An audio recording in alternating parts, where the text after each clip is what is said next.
tunatumia rangi za Plascon. Na mimi nakwambia, na uzuri wa Plascon sasa hivi Jamal na Hassan, niwaambieni ni kwamba moja kati ya upekee wake ndio sehemu zao zote ambazo rangi zao zinauzwa kuna mashine ya kuchanganyia pale pale ipo.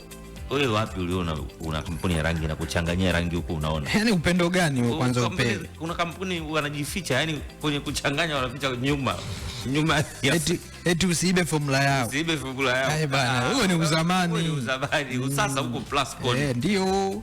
Bana. Masuala ya kuiba formula, bwana unataka tu itokee. Hujui imetokea tokeaje. Imetokea. Hapana, Plascon wana hizo. Eti frame iko mbele. Imepangwa ndoo. Nyuma huko ndoo wanapochanganya. Wewe unajua wameweka maji. Uelewi. Lakini Plascon ni wawazi. Wanaficha nini? Hamna cha kuficha. Unaficha nini? Hii weje. Kana Plascon wewe.